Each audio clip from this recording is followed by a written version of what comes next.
Moving on 2026 assembly ఎన్నికల టార్గెట్గా విజయ్ అడుగులు వేస్తున్నారు. లోక్సభ ఎన్నికలకు పూర్తిగా దూరంగా జరిగారు దళపతి. ప్రస్తుతానికి ఏ పార్టీకి సపోర్టు ఇవ్వొద్దని నిర్ణయం తీసుకున్నారు. చెన్నైలో తొలిసారిగా విజయ్ పార్టీ కీలక సమావేశం జరిగింది. కొత్త ఓటర్లే లక్ష్యంగా విజయ్ పొలిటికల్ స్టెప్స్ తీసుకుంటున్నట్టు తెలుస్తోంది. 2 కోట్ల మందితోటి సభ్యత్వానికి విజయ్ పార్టీ ఒక ప్రణాళిక వేసింది.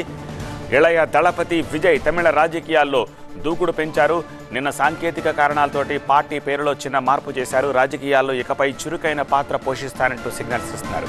2026 అసెంబ్లీ ఎన్నికల టార్గెట్గా ముందుకెళ్లాలని నిర్ణయించారు. తమిళ హీరో విజయ్ ఆ మేరకు పార్టీ పొలిటికల్ ఎజెండా సిద్ధం చేసుకుంటున్నారు.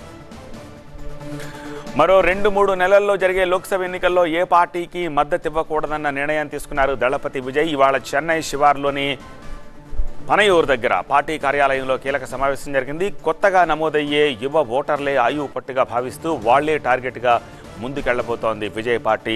తమిళిగ వెట్రి కళగం టీవీకే. ఇందుకోసం జిల్లా వ్యాప్తంగా పార్టీ సభ్యత్వ నమోదు క్యాంపులు ఏర్పాటు చేయాలని, ప్రత్యేక యాప్ తయారు చేయాలని సంకల్పించారు. కనీసం 2 కోట్ల మందికి సభ్యత్వం ఇవ్వాలని లక్ష్యంగా పెట్టుకుంది విజయ్ పార్టీ.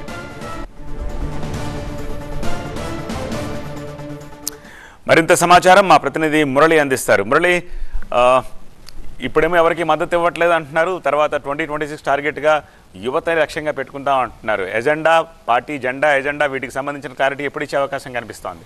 అంటే తమిళగా వెట్రి కళగం, తమిళగా వెట్రి అంటే తమిళ విజయం అన్నటువంటి అర్థం వస్తుంది తెలుగులో. సో పార్టీ పేరులో ఉన్నటువంటి ఆ విజయాన్ని అందుకోవడానికి 2026 ఎన్నికలే టార్గెట్ అని విజయ్ చెబుతూ ఉన్నారు. ఇవాళ జరిగినటువంటి తొలి సమావేశంలో కీలకమైనటువంటి అంశాలపై చర్చ జరిగింది. సంస్థాగతంగా పార్టీ బలోపేతమే లక్ష్యంగా ఇవాళ సమావేశం అనేది జరిగింది. ఇలాంటి సమావేశాలు మరిన్ని జరగబోతాయని కూడా విజయ్ ఆ సమావేశంలో చెప్పారు. సో ఇప్పటి వరకు కూడా విజయ్ అభిమానుల సంఘం రాష్ట్ర అధ్యక్షుడిగా ఉన్నటువంటి ఆనంద్ అనేటువంటి వ్యక్తి మొత్తం ఈ కార్యక్రమాలన్నీ కూడా లీడ్ చేస్తూ ఉన్నారు. సో మొత్తం 2 కోట్ల మంది సభ్యులుగా ఉండాలి. సో ఇదే లక్ష్యంగా, అందులోనూ మహిళలకు ప్రాధాన్యం ఉండాలి. తొలిసారి అంటే పార్టీ విభాగాల ఎంపికలో కూడా మహిళలకే ప్రాధాన్యం, మహిళలతోనే మొదలు పెట్టాలన్నటువంటి ఉద్దేశంతోనే ముందుకు వెళ్తున్నట్టు తెలుస్తుంది. ఇందుకోసం సభ్యత్వ నమోదు కోసం ఒక యాప్ను కూడా తయారు చేస్తున్నారు. టెక్నాలజీని వాడుకుని అందరూ సభ్యులను అందరినీ కూడా కలుపుకొని ముందుకు వెళ్లాలన్నటువంటి నిర్ణయిస్తున్నారు. అయితే అజెండా ఏ విధంగా ఉండబోతుందనేది గతంలో పార్టీ ప్రకటించినటువంటి సందర్భంలో ఫిబ్రవరి 2న పార్టీని ప్రకటించినటువంటి విజయ్ ప్రస్తుతం తమిళనాడులో అవినీతి పెరిగిపోయింది, అవినీతి నిర్మూలనే లక్ష్యంగా, మంచి పరిపాలన అందించడమే లక్ష్యంగా తాను రాజకీయాల్లోకి వస్తున్నటువంటి విషయాన్ని చెప్పాడు.